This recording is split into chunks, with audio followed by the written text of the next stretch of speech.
Ya Allah Bapa, hari ini kami mau mendengarkan Engkau berfirman. Jamah dan siapkanlah tanah hati kami sebelum firman ini hamba sampaikan, supaya setiap kami boleh mendengarkan Engkau lewat kebenaran firman-Mu, dan hati kami dilembutkan. Berikan ketaatan kepada kami, supaya di dalamnya Roh Kudus menolong kami untuk bisa menikmati firman ini dan mempraktekkannya di dalam kehidupan kami sehari-hari. Pakai hamba-Mu, kuduskan, sucikan, pengurapan-Mu turun atas hamba, dan biarlah Engkau berjaga-jaga di pintu bibir hamba, supaya seperti yang Kau kehendaki, demikianlah hamba menyampaikannya, sehingga semua pemberitaan firman ini sungguh menjadi dupa yang harum di gunung yang kudus. Terima kasih Bapa. Kami siap, berfirmanlah dalam nama Tuhan Yesus. Haleluya, amin. Saya ingin berbicara tentang kebanggaan. Orang bangga karena apa? Karena dia bersyukur dengan apa yang dilihatnya. Mungkin itu di dalam dirinya, tapi ini lebih ditujukan kepada apa yang ada di luar, orang lain atau orang-orang yang dikasihinya. Seperti orang tua bangga kalau anaknya dapat juara di sekolah. Ini sebuah kebanggaan. Ini sesuatu rasa syukur, terima kasih dengan melihat anaknya juara. Berarti apa?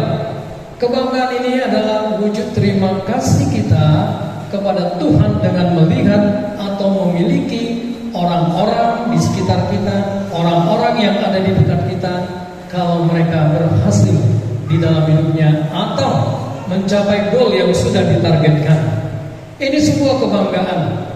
Kebanggaan itu tidak salah, tetapi ada rambu-rambunya. Jangan sampai kebanggaan itu menjadi sesuatu yang tidak berkenan di hati Tuhan.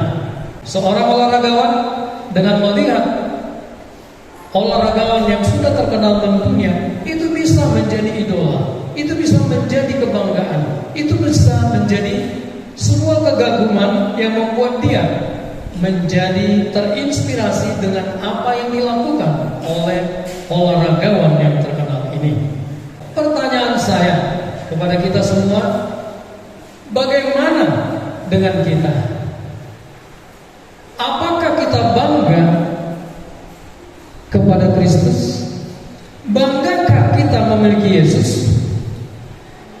Ini adalah judul khotbah saya, bangga memiliki Yesus. Kalau kita bangga, kalau kita kagum, kalau kita menaruh respek, hormat, dan menjadikan Yesus sebagai inspirasi, saya percaya di dalam banyak waktu dan pembicaraan di dalam kehidupan kita, ketika kita berkomunikasi dengan orang lain, kita akan melihat dan orang lain akan melihat persentase pembicaraan kita itu persentasenya akan tinggi. Kebanggaan yang benar adalah kebanggaan kita kepada Kristus. Bukan berarti meniadakan kebanggaan yang lain, tidak. Nah, saya rindu lewat kebenaran firman Tuhan ini, saya ingin mengajak mengembangkan di dalam diri kita kebanggaan kita kepada Kristus, kebanggaan kita memiliki Yesus. Kenapa kita harus bangga memiliki Yesus? Mari kita lihat hal yang pertama. Inilah dasar yang mendorong kita untuk menjadi orang-orang yang bangga memiliki Yesus, memiliki kebanggaan yang benar karena kita memiliki Yesus Kristus Tuhan. Yang pertama, mari kita lihat. Saya ingin membawa kita untuk melihat kebenaran firman Tuhan di ayat yang 14. Karena kita sekarang mempunyai imam besar agung yang telah melintasi semua langit, yaitu Yesus anak Allah, baiklah kita teguh berpegang pada pengakuan iman kita. Kenapa kita harus bangga? Karena Yesus adalah imam besar agung yang kita miliki dan sudah melakukan pekerjaan sebagai imam besar untuk kepentingan kita. Kita sudah jatuh ke dalam dosa dan telah kehilangan kemuliaan Allah. Amin. Semua kita sudah jatuh ke dalam dosa, tapi Allah memberikan jalan keluar dengan dengan mengirimkan Yesus dan menjadikan Yesus sebagai Imam besar agung yang telah dipilih, ditetapkan dan diurapi oleh Allah untuk kepentingan dan keselamatan kita. Kita bangga, harusnya kita bangga karena apa? Tidak ada satu orang pun di dunia ini yang bisa melakukan tugas sebagai imam besar yang agung kecuali Yesus yang bisa menyelamatkan kita. Harun imam besar tetapi tidak bisa menyelamatkan bangsa Israel. Anak-anaknya, Eleazar dan seterusnya tidak bisa walaupun mereka bertugas sebagai imam besar, tetapi dia tidak bisa menghapus dosa manusia. Yesus melakukannya. Amin. Yesus melakukannya dengan menumpahkan darahnya sendiri. Darah yang kekal, darah yang kudus. Darah kambing domba itu tidak bisa menghapus. Itu hanya gambaran. Tetapi Yesus datang, ya, membuka tabir sehingga kita bisa bersekutu dengan Allah dengan apa? Dirinya sendiri.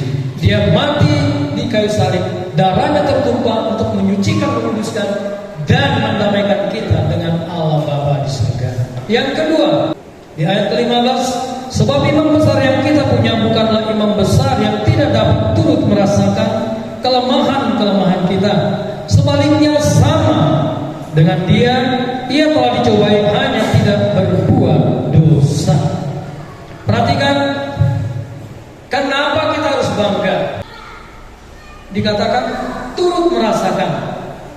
Kelemahan di sini bukan kejahatan. Jangan berpikir lemah itu jahat, nggak taat, memberontak, itu bukan kelemahan.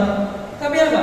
Ketidakmampuan, ketidakberdayaan dia, walaupun dia sudah masuk di dalam posisi atau track yang benar, tapi dia tetap lemah. Mengerti ya? Coba perhatikan dengan baik. Ya, ada orang yang lemah. Mereka punya tujuan yang sama untuk pergi ke tempat yang sama. Yang satu bisa cepat dengan kekuatan fisiknya, yang lain agak lemah, tapi dia tetap jalan. Sudah ketinggalan untuk menuju tempat yang sama. Ini namanya kelemahan. Artinya apa?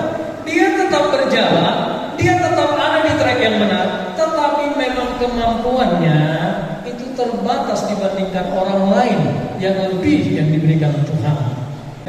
Tuhan melihat dan turut terlibat. Dia berbelas kasihan, dia mengerti kelemahan kita. Ada hal-hal ketika terjadi masalah, tekanan dalam hidup ini, kita sulit, kita tidak seperti orang lain. Tetapi apa? Ini artinya kita perlu bergantung kepada Allah. Kita perlu melatih diri kita untuk apa? Untuk bersandar kepada Tuhan Yesus. Itu namanya kebanggaan.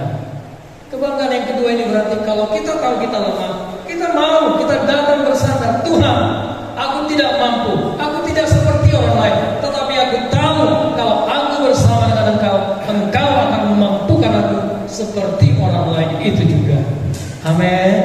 Dia turut merasakan kelemahan kita. Dia turut merasakan apapun kelemahan ketika kita dicoba, diuji. Tuhan Yesus sudah melalui itu semua. Oleh sebab itu dia bisa merasakan bagaimana penderitaan, tekanan, ya, permasalahan dalam hidup kita. Nah, ini yang perlu kita renungkan dengan baik. Yesus kawan yang sejati. Amin. Dia kawan yang sejati. Kawan yang lain di dalam hidup kita ada, tapi tidak seperti Kristus. Jadi ini artinya jangan berharap kepada manusia untuk bisa dimengerti seperti Kristus mengerti kita. Yang terakhir, ayat 16. Sebab itu marilah kita dengan penuh keberanian menghampiri tahta kasih karunia, supaya kita menerima rahmat dan menemukan kasih karunia untuk mendapat pertolongan kita pada waktunya.